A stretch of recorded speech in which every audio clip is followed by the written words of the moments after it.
Hi again, welcome back to Our Yellow Bench. I'd like to tell you a story today called The Lemon Fruit.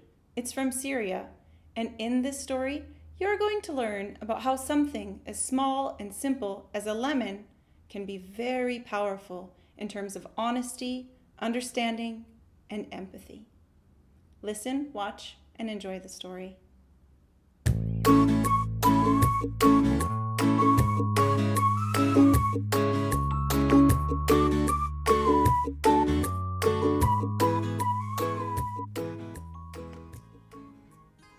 The Lemon Fruit, a story from Syria. Long, long ago, in a quiet village of Syria, a poor farmer named Faheem and his wife lived a simple life in a small home. There was very little farm work for him, and a little work means a little money. He was quite worried because no money meant no food, and Faheem had a family to feed. One day, Faheem heard that the king wanted to help the poor people in his kingdom by finding work for them. His wife begged him to go. "Faheem, please, go see our kind and mighty king. He will see that you are a good man in need, and he will help you." Faheem replied to his wife, "My dear love, I cannot go with empty hands. A good man must have good manners. I have only a few coins. What can I do with so little?" "Take your coins. You will find something along the way." The next morning, Faheem dropped the coins into his pocket and began his journey towards the palace. Just as his wife had said, Faheem found a woman selling lemons along the road. He had enough to buy just one, so he traded his coins for the fruit and dropped the lemon into his pocket. By late morning, Faheem arrived at the king's beautiful palace. He politely greeted the two guards at the entrance and explained his arrival to them. "Greetings. I am here to request help from the king. He has offered his services to those of us with no work." "You may enter under one condition. You must share your gifts from the king with us when you leave." "If the king is kind to me, I will be kind to you. I promise to share half." The guards were satisfied with Faheem's answer and let him enter the palace. Faheem walked into the king's court and was in awe at its beauty and the majestic presence of his king. He felt so simple and small before the king, but stepped forward anyway and spoke up to him. "My honorable king, it is of great pleasure to meet you.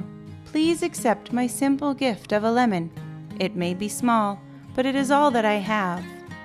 Faheem handed His Majesty the lemon, then bowed and continued, "I have come to ask for you to help me find work so that I can feed my family." The king was surprised by Faheem's offering. He was humbled by his guest's generosity to give all that he had to someone who had so much. The king decided he needed to test Faheem's good manners just a little further before offering him work. It was just time for lunch, so the king invited Faheem to stay for the meal.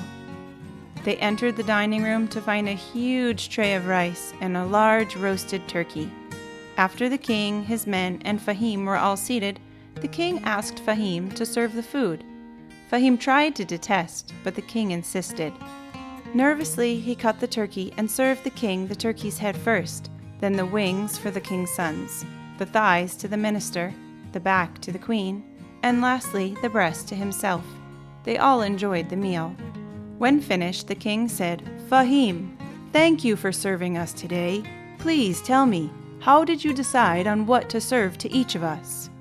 Faheem answered honestly, "Your Majesty, I served you the head because you are the head of our kingdom, the wings for your sons, because they are the power that drives your happiness, the thighs to the minister, for they carry your kingdom forward, the back to our queen, because she supports you, and the breast to myself, because I, like all your people, keep you dear in my heart." The king was quite pleased with Faheem's answer and immediately offered him the position of counselor. He was given gifts to take home and a pouch of money. As he left the palace, he shared half of what he received with the two guards and journeyed home to his family. Faheem's life changed, and it was noticeable to everyone. Many people were very proud of him, but others were envious. One merchant by the name of Naim was particularly jealous and sent his wife to find out how they managed to get so much money. Faheem's wife told her the story of the lemon fruit and of the king's compassion. When Naim heard, he purchased a large bag of lemons and went straight to the king's palace. Like Faheem, the guards stopped him, and again they said, "You may enter under one condition.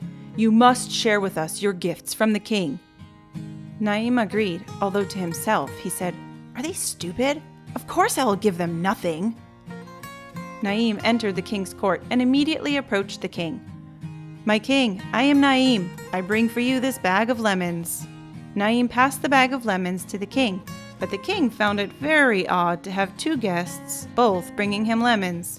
He began to question Naim's integrity, so he gave him the same test as Faheem. Naim cut the turkey and straightaway served himself the turkey's head, then the breast to the king, and...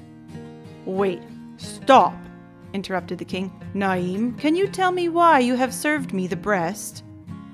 "Oh, my king, it is because it has the most meat on it. Unlike the head, no meat at all." The king saw his dishonesty and selfishness. Now sure that he had only been trying to copy Faheem, he ordered his guards to take Naim away, and he was never seen again. Faheem worked dutifully as the king's counselor and lived a prosperous life. He, his wife, their children, and even their grandchildren lived without ever worrying again about what they would eat. Didn't you enjoy that story? Wasn't it so lovely? You can read more about the story and its origins and publication below in the description. Also, please subscribe. See you next time.